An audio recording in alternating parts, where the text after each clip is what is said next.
Okay, we will call to order the December 11th, 2025 meeting of the Lake Lebanon Conservancy District. And I have no remarks. So next item on the agenda is public comment. If anyone has a comment, you please come to the podium and tell us where you live, if you know your district, and we'll make note of your comments. Oh, no takers. Okay, we will move on to item number 3. Approval of the board meeting minutes from October 23rd, which was the last time we met. Does anybody have any corrections or edits to those minutes? It does not appear that we do. Could I get a motion to approve? Motion. Okay, motion and seconded. All those in favor of approving the previous meeting board minutes signify with an aye. Aye. And I think we need to ask Mike. Unless I got to abstain, I did not make that meeting. I texted Adam moments before the meeting. I couldn't make it. Okay. I also abstained, by the way. Oh, okay. All right. Well, it still carries. So we're good. So that was Blackwell and McClure abstaining. And Huber. And Huber. Okay. And let's see. We are now into the treasurer's report. Deb Ladyman is not present. And are you going to take that for her? Yeah, we'll go through the October financials. We really didn't have the November ones in time for this meeting. There hasn't been a whole lot of action this time of the year. For our balance sheets, we have a total balance in our checking and CDs of $1,578,000 in change. About $800,000 of that is in CDs at the moment. Our total fixed assets are just over $500,000. Our total assets are $2,082,126. Total liabilities and equity, $2,082,126. For the income in October was pretty low, primarily interest from our CDs and the high yield savings account. Also some watercraft permits. Since it is December, we did have a closeout from the marina in November as well. So our watercraft permits will go up by that amount as well once we get those financials. For expenses, we were primarily looking at payroll and salaries. Other professional services of $2,000 was for Baker Tilly, people that manage our bond, and that was actually payments for the past couple of years for the reporting on our bond. Insurance, we had a total payment of $9,138, and then we did have a late lake weed treatment for submerged vegetation for $5,500. Our total expenses for the year were $39,785.13, with a net income of negative $29,000. That's to be expected in these off-season months.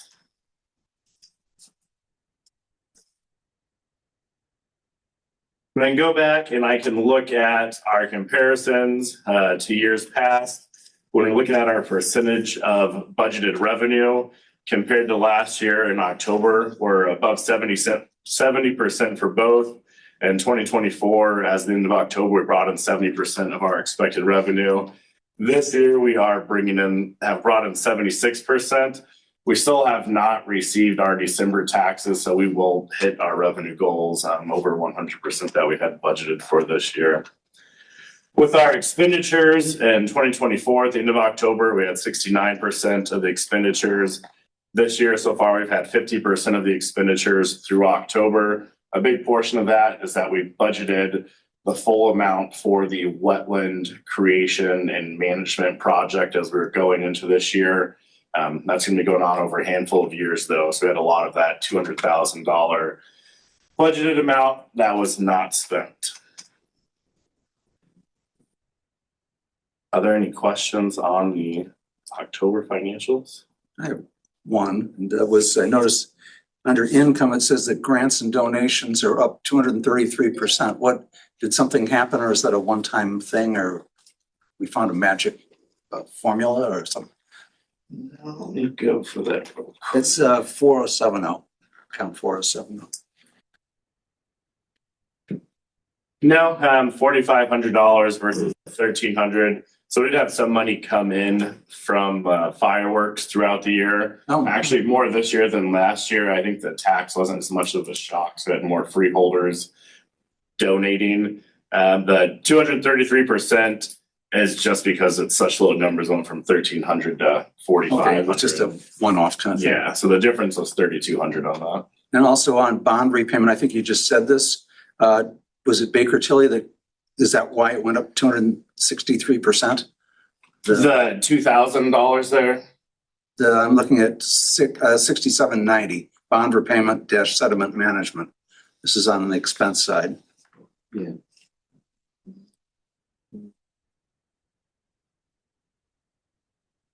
I think that's just through the end of October.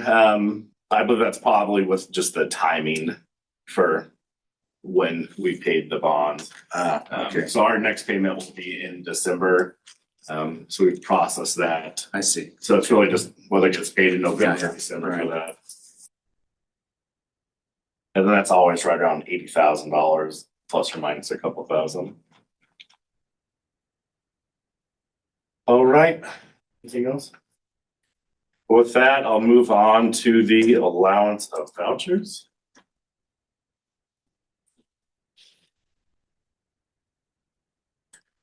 For October, again, the primary expenses were $9,100 charge for insurance, the submerged vegetation treatment of $5,500. We did have our grass mowing $1,800. And then Portalette rental, then that Baker Tilly, the $2,000, and that was for annual filing and compliance report, and that was actually from 2022 to 25. And they just haven't been billing us. That was kind of a catch-up bill on that. And then other than that, just hourly payroll and salary. There's no questions on that. I'll ask for a motion to approve the allowance of vouchers for October. I'll make that motion. Okay. Been motioned, seconded. All those in favor, aye. Aye. Aye. All right, I'm an aye. okay, motion carries. And are we gonna do November? No, we don't have the November ones in yet, so Okay, okay, we'll do those at the February meeting. There's not gonna be much on the November financials other than our final marina closeout was on there, which I believe was $7,000. 7 or 8, something. 7 or 8. So we'll have just more income for the annual pass sales from the final marina closeout. That'll be the primary income for November. okay. Well, we have with us today Lance Eberly, who was kind enough to come in today and give us an update and review on what insurance is gonna look like going into 2026. So thank you for coming. Appreciate the opportunity again to present to you this year. And again, my name's Lance Everly. I'm with the First Insurance Group, and I think we've had the privilege to work with the Conservancy going back actually to its inception back in the 1990s. But I did try to provide a little bit of a summary, a little bit of what's going on in the renewal this year. And the good news is not a whole lot. We had a little bit of increase in certain areas, and we've had a little bit of decrease in certain areas. So the overall net effect was a premium increase about $557, overall this year as compared to last year. The main thing that, we're seeing right now is the umbrella did go up a little bit this year. We currently do have a $3 million umbrella with Cincinnati. And that's really being driven by the current marketplace. I mean, we're seeing that really basically across the board with the umbrella pricing, because there's been a real restriction in capacity in that arena overall in the insurance field. And so it's pretty common for us to see some increases on that. The other real change was property valuations. They do have what they call an inflation guard endorsement. So basically all the property values went up 6% this year as compared to last year. And then basically the workers' compensation is up a little bit, and that's payroll driven. So the payroll we reported in this year was higher than what was reported in last year as well. So again, we've got the various buildings and such around the park that we're covering. We've got about 294,000, 295,000 in coverage on that. And then a little bit of personal property, furniture, fixtures type things of about 19,000 on that end of it. The big driver of the premium for the Conservancy is, of course, the liability. Again, we're carrying about $1 million in liability limits, plus, as I mentioned, a $3 million umbrella. That's kind of specialized because it does include coverage, for the municipality function that the Conservancy does.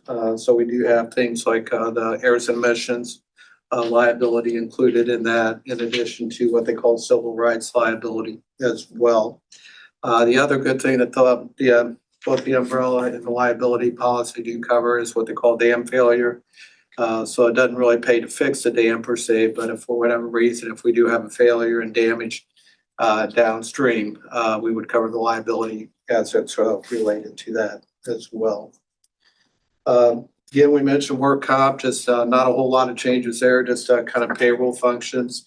Again, that's based on payroll that we pay to the employees. We did have the directors and officers liability renew this year. That's also currently with Cincinnati. So do cover everything from the board work and that they do there to have $1 million policy in place on that through Cincinnati. And that also is good, for actually 3 years. So we just came up on a 3 years. So the pricing on that's going to be locked in for another 3 years on that end of it. So outside of that, we were pretty happy, with the renewals, with what they came in this year. It's been pretty volatile in the insurance industry over the last 3 years. So, to really basically get a flat renewal, we were pretty satisfied, with that kind of going forward. The only other thing that's outside of it is, we do have what they call pollution liability. Again, we've kind of put that in place as it deals with a lot of the dredging and removal of the sediment and kind of getting it in different places. That didn't come up until April, so we really don't have the pricing or anything on that as of yet. But certainly would be open to any questions, from the board.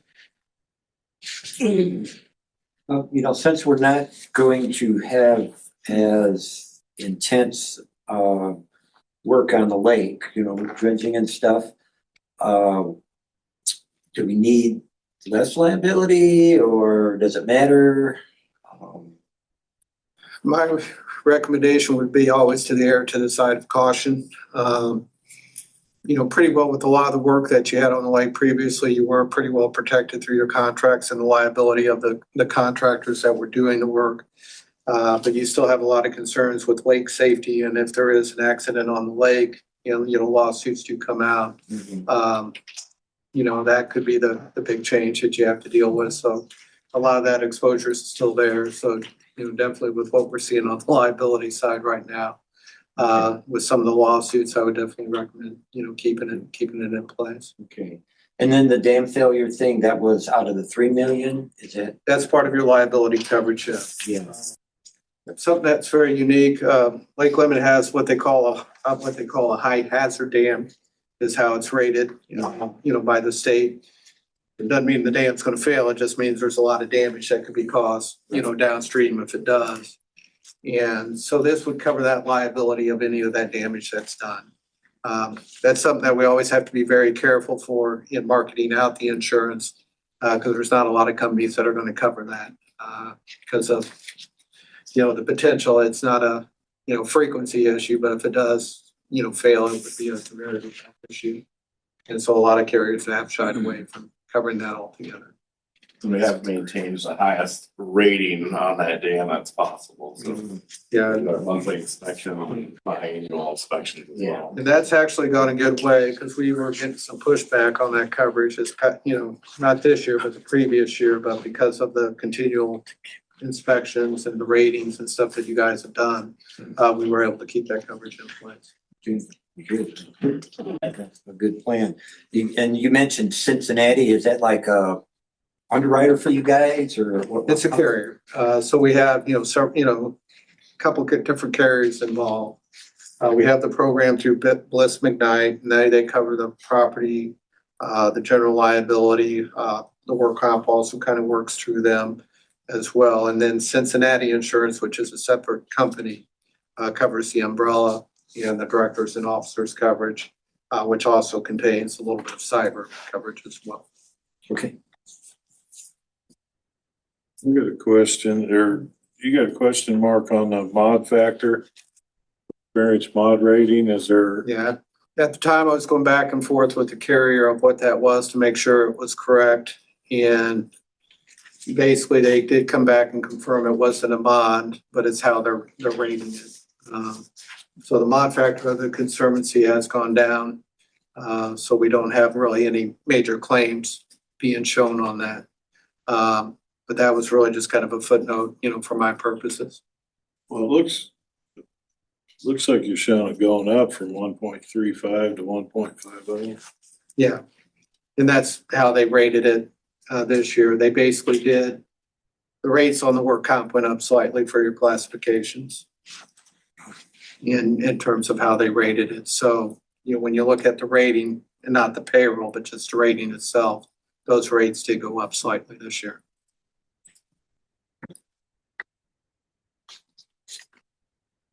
Any other questions, discussion? If not, I'd like to request a motion to approve our insurance agreement with First Insurance Group for 2026. I move. Second. Okay, been moved and seconded. So all those in favor signify with an aye. Aye. Mike? Hi, Lance. Hey, Mike. I'm an I. Okay, thank you. Motion Thank you carries. for coming, Lance. Yeah, thanks a lot, Lance, and we appreciate all the details. Okay, so we're gonna move on to some more agreements here. And we're not gonna do them one by one. We are gonna break out the first two,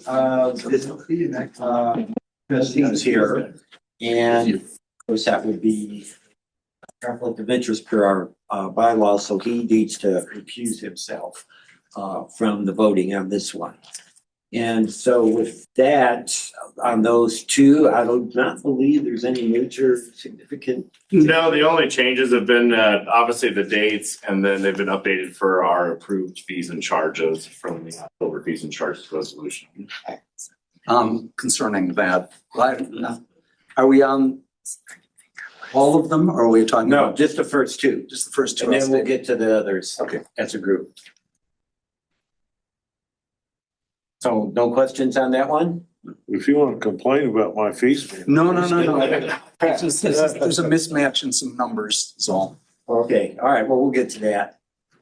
Okay, well, I guess we need for those two, the Lake Lemon Marina Club agreement and Lake Lemon Marina with their past sales service agreement, which is. So moved. Okay, we have a move. Second. Second. Okay. All those in favor signify with an aye. Aye. Mike? Aye. Yes. Okay, motion carries. You're in business for another year. Just that easy. This is just that easy. Okay, so the other ones we can handle as a group. But it sounds though like Malcolm, you've got a question. Well, okay, yeah, Marina Club agreement.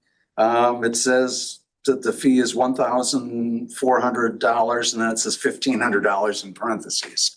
You're talking about That's on page 39 of the handout. Maybe that's easier for you to find it that way. okay, you're talking about the yacht club, That's the Marina Club agreement, yeah. BYC. All right, so Um, the written in the parentheses are mismatched, you're saying? yes, right. And then there's another one that happens later. Actually, that happens 3 times in a row on that one. And then there's the Marina Club agreement, which, wait a minute. How did I get this? Let's see, BYC. Yeah, okay, yeah. Bloomington Yacht Club. Yeah, this one says $700. They get a 50% Okay. rate cut on that for the. Well, I know, but it says one thing in words and then something else in numbers. So those are the Marina Club agreements. Yeah, that's on page We'll 56, update 57. those to reflect. Did they submit their? No. They did, yes, they are officially not. Now I see that there's one in there for the porthole dock, being as how they're currently out of business. Yeah, so they said they want to keep the commercial dock there for potential buyers, so Okay, I didn't do that. okay. Are there any other significant changes to any of these? No, the rest have just been the fees, so I'd recommend just approving them, and we'll go back and verify the text for the reflection of our current 2026 approved fees from the resolution. Okay, so we'll need a motion for items C through J. Motion. Motion, Second. okay, motion seconded. All those in favor of approving these agreements signify with an aye. Aye. Mike? Aye. Aye, and the motion carries. Okay. Moving right along. We are to the manager's report, so. Adam. All right, first I have our 2026 board election update. We did have one nomination each for Districts 2 and District 6. That'd be Deborah Ladyman and Malcolm McClure. They were uncontested nominations. We will not hold an election in February, and they will maintain their positions. We will have Deborah Ladyman and Malcolm McClure serving for another term. Thank you, Malcolm. Next, we have the drawdown update. As of today, we're almost right at that 2-foot drawdown mark. We're dropping about 3 inches per day, especially since we don't have any rain, and then with the snow, as long as that stays frozen. So we will be looking at hitting that 3-foot drawdown mark on Monday or Tuesday. So I think we'll have the gates closed by Tuesday at the latest. So we'll get out there to measure. So Monday and Tuesday, we'll close that out. And then we will send out a notification to the freeholders, both regarding the election and with the drawdown stating that we are closing the gate. The lake level moving forward will depend on precipitation that we get and snow melt. With the temperatures though, it's looking like we'll be able to hold that drawdown for a little bit. We have had It's gonna be 50 next week. What was it? It's gonna be 50. Yeah. Is it really? Like, I didn't see any precipitation though, really, no. on there. After the snow will be gone probably. Yes. As you probably remember, at one point I had a water depth gauge, and I made that information public, and that thing pooped out, and then I've never fixed it. But I think it would be nice if the lake got something like that, so that I could dial in and say, oh, the lake is down or not. You know, I know what the depth is. Can we put that on the?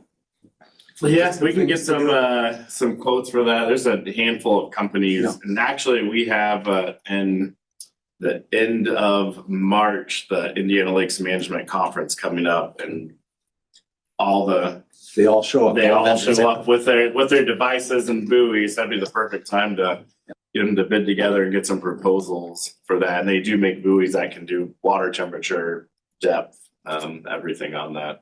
What do those things cost? Any idea? And to get something that's solar and goes back, I mean, it's gonna be a few $1,000s. Yeah, it'll be a few thousand. Mine was a couple grand. Yeah, And so I imagine you could do it for $5 and have all the bells and whistles. yeah. Okay, okay, well, I do miss that, I tune in on that thing often, so. I think it's important information to have, Oh, yeah. Oh, yeah. Especially like if it's going down and to be more careful in the shallow areas and all that stuff. Yeah, and it's nice to have the temperature and depth. So they use pressure sensors for the depth. So we can, So right now I've got to put my bubbler in when? I don't know. I got to know what the lake level is. Yeah, because for me, I've got kind of shallow water and things, you're not supposed to use it if it's less than 3 feet or something. Well, it's not gonna be 3 feet, yeah. so I'm not sure what to do about it, so. Yeah, I'll definitely work on getting some information on that. It'd be nice. We could probably get something close enough to the office to connect on the Wi-Fi and kind of blast out there. So I think a lot of them have little solar panels on them. Then if we can connect to the Wi-Fi, we can have that all That'd be go. great, good idea. So again, should hit that 3-foot mark I'd estimate Monday or Tuesday, we'll shut down the gate, we'll send out a notification when that is closed. It's the first successful drawdown in a long time. I think the last time we even attempted was 2019, and the lake came up about 6 inches with the gate open. Yeah.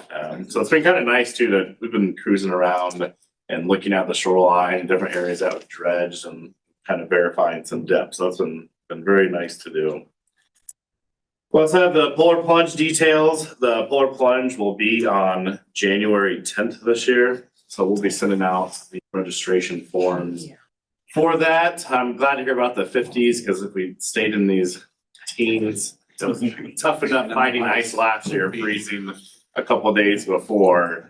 So it'll be nice if the lake does not freeze prior to that plunge.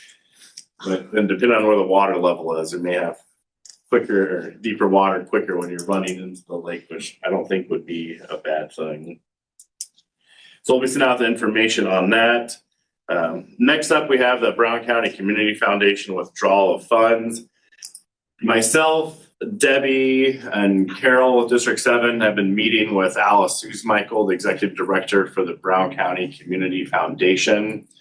Part of the initial meetings were we have not used any funds in that area. So they did let us know that we need to utilize those funds, or else they can go dormant. And if the fund is dormant, those funds get spread across to like causes within their ecosystem. So what we have discussed with them is taking out those funds to utilize them for projects in 2026. The projects would go for the benefit in Brown County. We've had some discussions that with two community foundations, one in Monroe County and one in Brown County, there's the appearance that they were based on the county. So we do want to kind of honor that intent of the donors. Moving forward, we'll have only the one community foundation with Monroe County. But when I was talking with them, they're essentially both the same company, the same protections, the same process for removing funds, and they still have to go through the board. So she said it's essentially like having a Chase account on each side of town and physical. So we would have just our one community foundation fund within Monroe County. The way that is written is it does go to the benefit of the entire lake. So we'll move forward with that. With these funds, we have to get a grant request to them before their February meeting, which theirs is late February, so I have to get at least 2 weeks in advance. What we are going to request is that we're going to take out these funds. We're going to utilize them for the benefit of Brown County in a way that the board sees maximizes the benefit to the area. So I'm not proposing the usage of the funds right now for an individual cause. We're going to request those funds. We'll come back and meet with the board, and then we will present how exactly those funds are going to be utilized. So at the time now, what I'd like to do is to request a motion to receive a grant for the total funding in the Brown County, which is approximately $40,000. And we will come back as a board to determine how we're going to utilize those funds. Once we receive those funds, that Brown County Community Foundation Lake Limit Enhancement Fund will be closed out. So they aren't going to require us to commit to a certain use at this point or area. No, I think so. In the grant request, we'll talk about it's going to be used for sediment management primarily, and then I will give them a handful of examples of the projects that we're looking to accomplish, and let them know that we're going to choose the ones that maximize the benefit for Okay. the individuals. You know, because we're not meeting in January. Correct, and they have sent out the information that we need to request the funds. And she stated writing a letter for the requested donation and having our board officer signed off on that would satisfy their needs. So.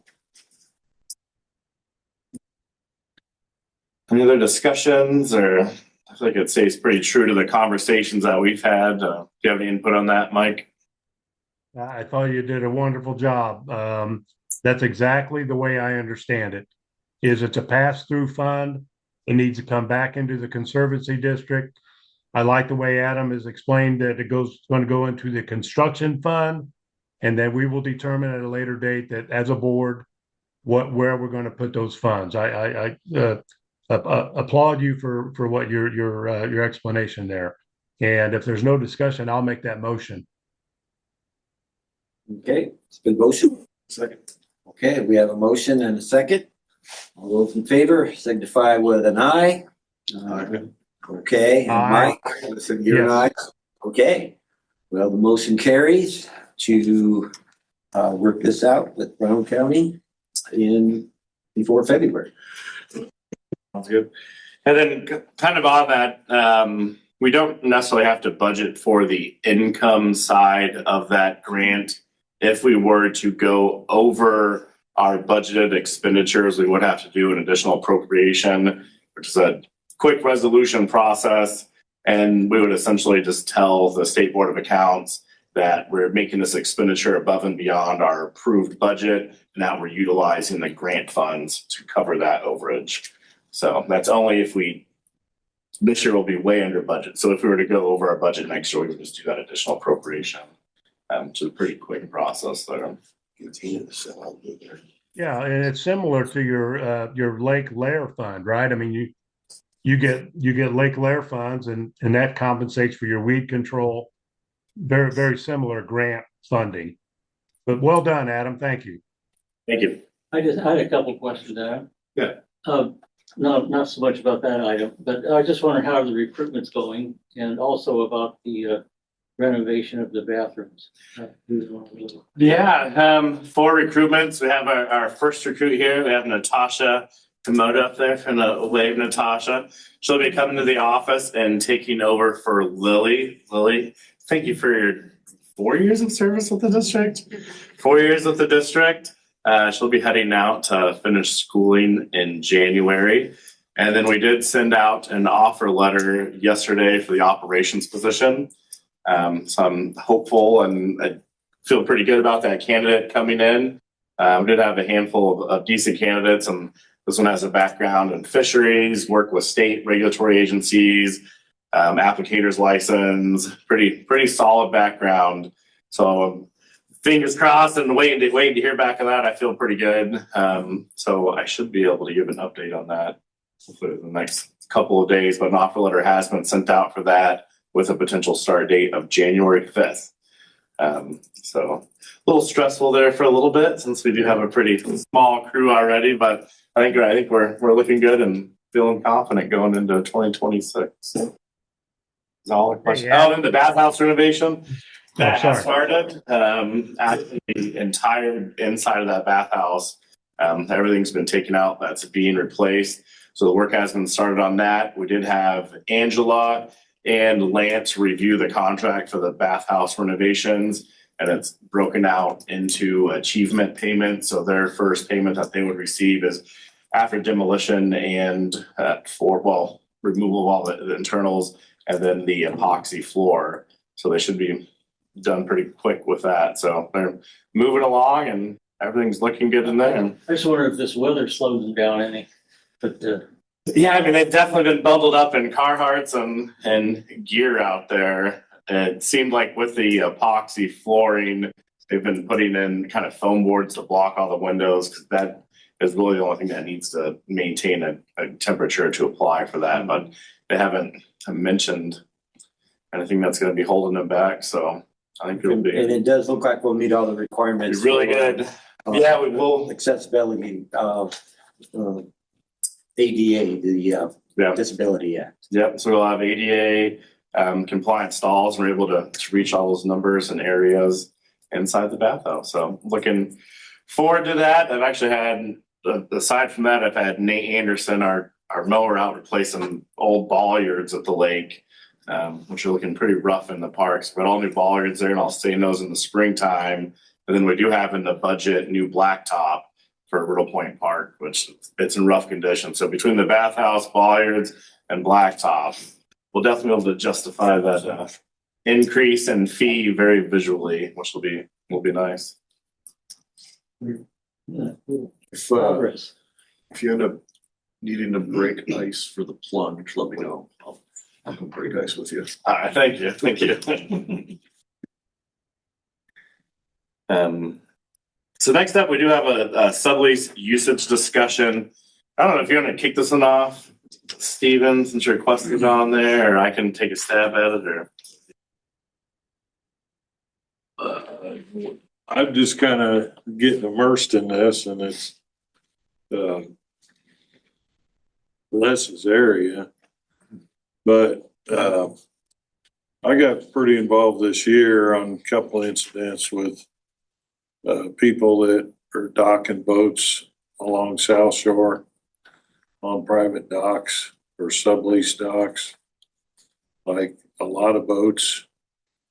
And one of them ended up floating out in the lake recently, and it ended up at the marina. And, you know, unfortunately got involved in a social media spat, but I did it. I was trying to find the owner in the boat. You know, last state registration was 2017.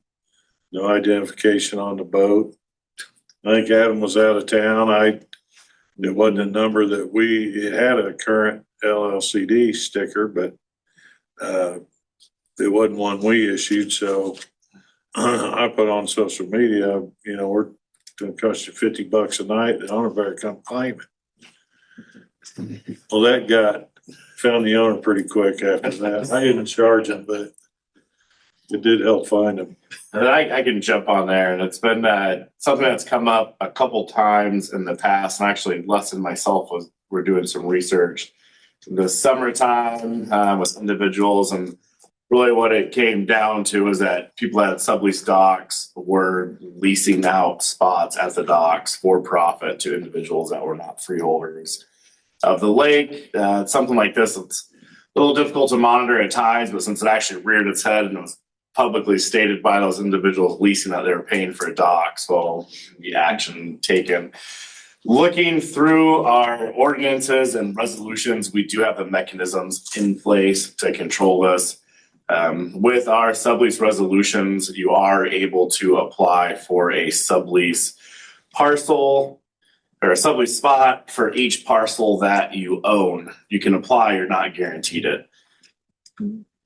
One of the cases that was happening is the subleases that were associated with the parcel. There was kind of a third undeveloped, unimproved lot that we had found out were multiple people that entered into a lease with a freeholder that on their paper authorized them to utilize the sublease.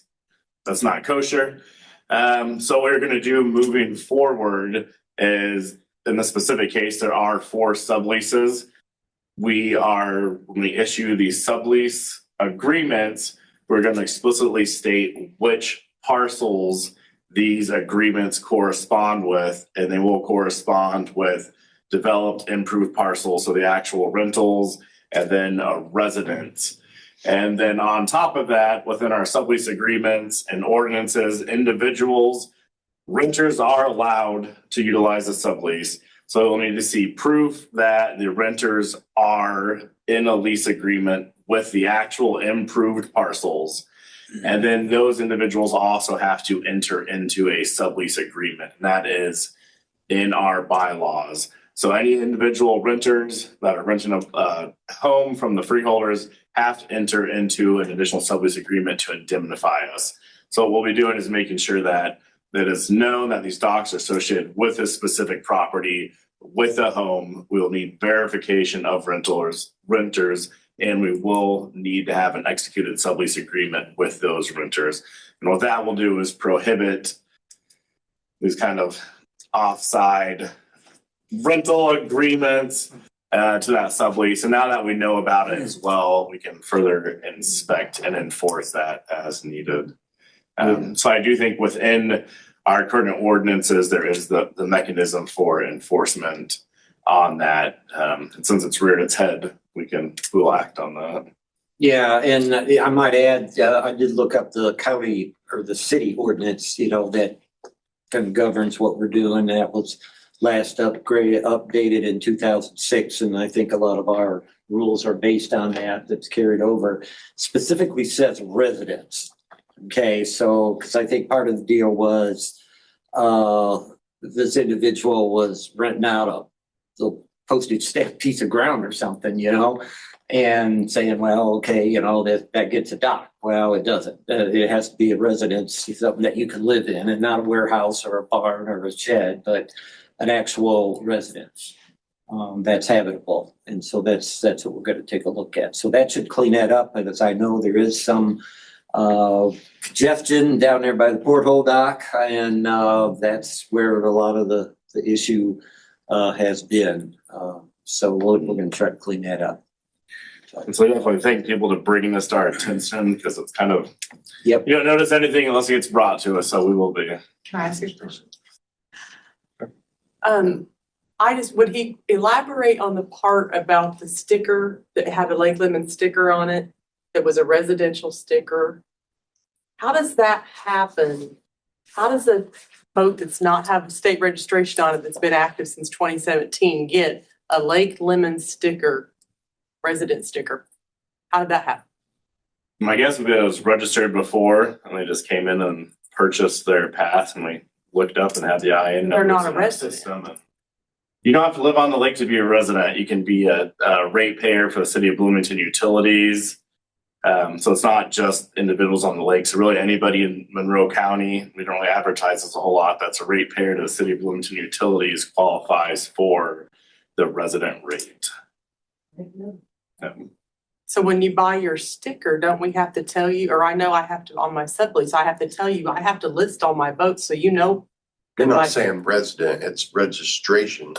I had to prove that I have a registration. Yeah, that I have a registration on my boat, that it's active, that I'm not letting, my boat registrations go. Yeah, you have to put Well, your number in there, Yeah. your registration number, but every year you get that new sticker Right, like you do on your license plate. right. And I think maybe what happened there is they just left the number on their boat and never renewed it to get their sticker.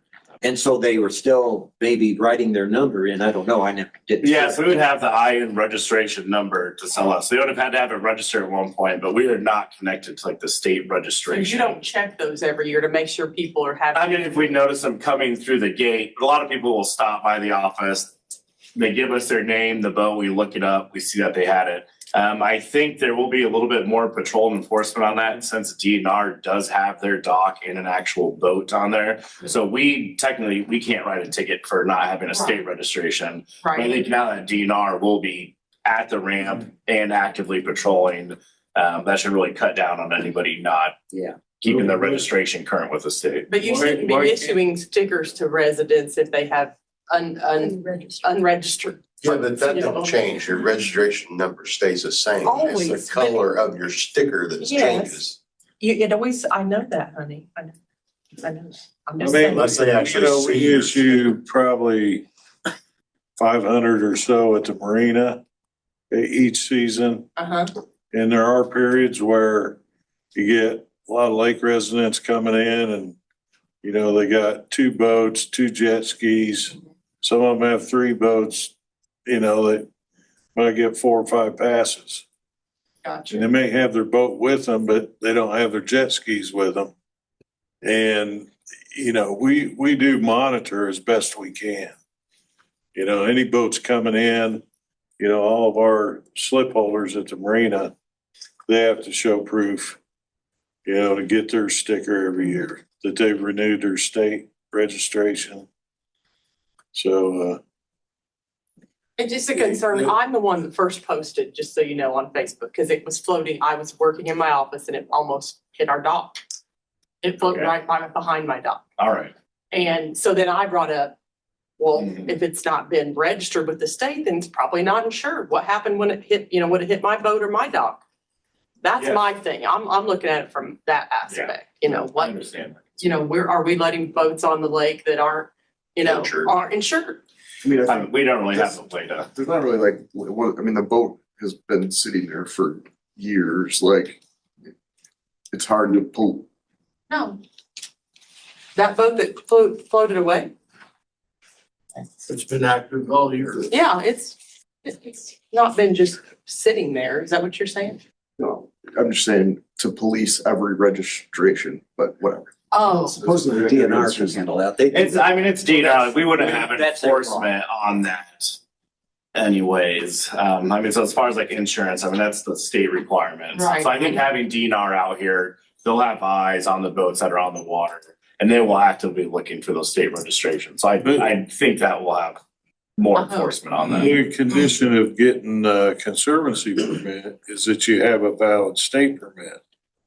Yes. So if our people are out there and see they don't have valid sticker, can't they tell them to leave the lake? I mean, is that feasible?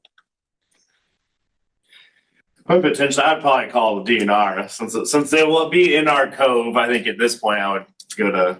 We can't ticket them, but DNR will. Yeah, exactly. So we can notify DNR, and I think we'll have a pretty cohesive working relationship. So But that boat didn't have a fire extinguisher on it.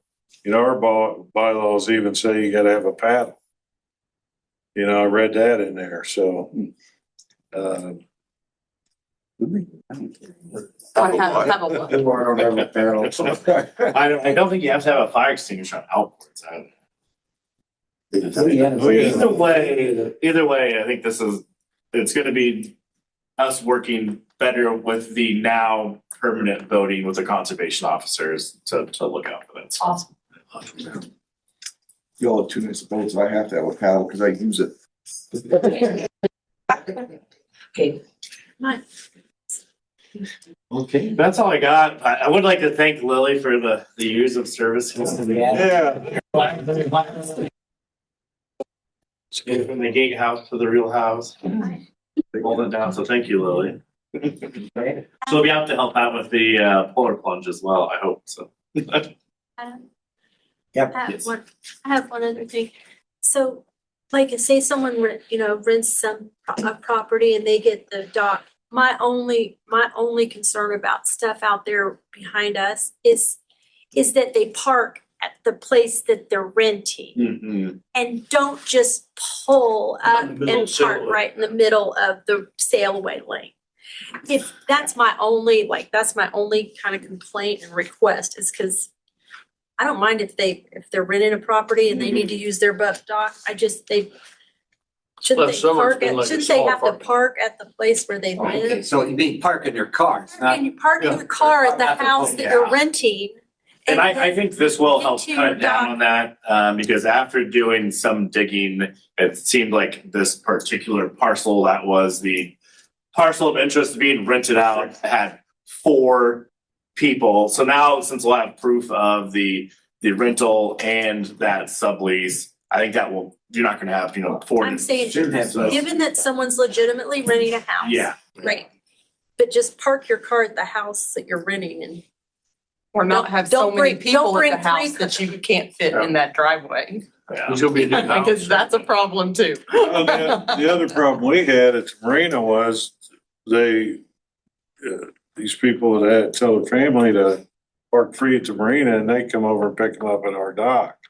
right. So we watched that pretty close and I caught 2 people that were renting over there that they need to go over and park where there's no room. And then sometimes we can't get our golf cart to our dock. So we can't even get to our own dock. That's all. I think we should see a reduction in all those impacts. So. It sounds like there's gonna be a lot of eyes on. Yes, it does. Yeah, it does.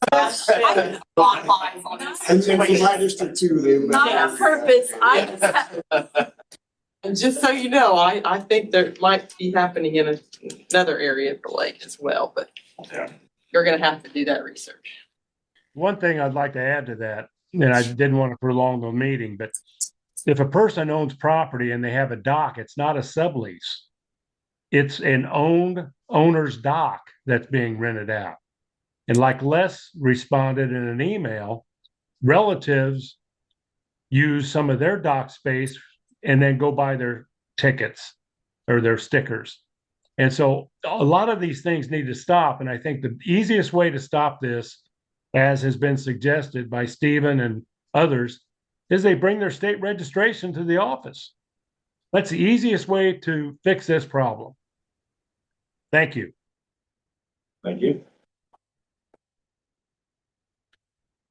All right. That's all I got on the interest report. Okay. All right. Well, I think we have concluded our business. The next board meeting is going to be February 26th at 6 p.m. at this location. And with that, I'll entertain a motion to adjourn. Move to adjourn. Second. All in favor? Get out of here. Okay, Mike. It's a record, 6:50. Thank you. Good meeting. All right. Thanks everybody for coming.